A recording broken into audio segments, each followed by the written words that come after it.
माझं मत असं आहे की हा 1 तास 2 तासाचा 1.5 तासाचा कार्यक्रम फार मोठा कार्यक्रम वगैरे नाही, पण किमान समाजातल्या आपल्या सगळ्या लोकांना आणि तरुणांची संख्या बरोबर दिसते.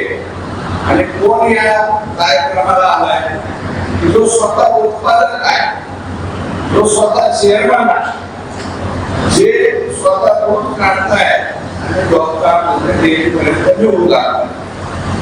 तर माझी विनंती अशी आहे की कोणी सगळ्यांनी आपापले मोबाईल सायलेंट करून ठेवा आणि एवढ्या 1.5 तासामध्ये तुम्हाला जर देशाचे पंतप्रधानांचा फोन आला तर तो घ्या, नंतर द्रौपदी मुर्मू मॅडम यांचा जर फोन आला तर तो एक घ्या, आणि तिसरा राज्याच्या मुख्यमंत्र्यांचा आला तर तेवढा एक घ्या.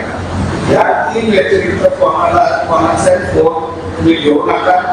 थोडस ते हिंदीमध्ये बोलताय, त्यांची भाषा तुम्हाला काही कळणार नाही, तर मी नंतर थोडस रिपीट करेन. त्यांचं जे बोलणं आहे ते मी थोडस जे काही समजलं नाही ते शॉर्ट मध्ये तुम्हाला सांगेल. परंतु ही माणसं अशी आहे की 2015 पासून आतापर्यंत म्हणजे 11-12 वर्ष या लोकांनी दुधाच्या व्यवसायामध्ये घातले. आणि जे आता संदीप सिंगजी बोलणार आहे हे थोरले भाऊ आहे, हे हरप्रीत सिंगजी हे धाकटे भाऊ आहे, आणि त्यांचे एक मधला भाऊ आहे. आणि या थोरल्या भावाने किमान 46 वर्षापर्यंत त्यांचं वय आहे, अजून लग्न सुद्धा केलेलं नाही. आम्ही त्यांना विचारलं आपली शादी कोण आहे की, ते म्हणजे मला दूध घातल्याला पाहून घ्यायचंय, म्हणून त्यांनी लग्न सुद्धा केलेलं नाही. म्हणजे असे त्यागी लोक आले ते तुमच्यापर्यंत आलेले. तुम्हाला 4 शब्द सांगणार आहे, शांत चित्ताने ऐकून घ्या.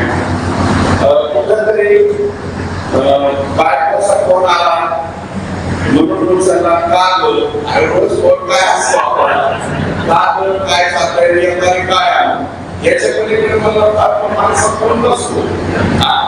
ज्यांची नवीन लग्न झालेले असतील त्यांचं जरी आलं त्यांना म्हणा थांब जरा मी कामात आहे, नंतर सांगा 1.5 तास फार कामात होतो.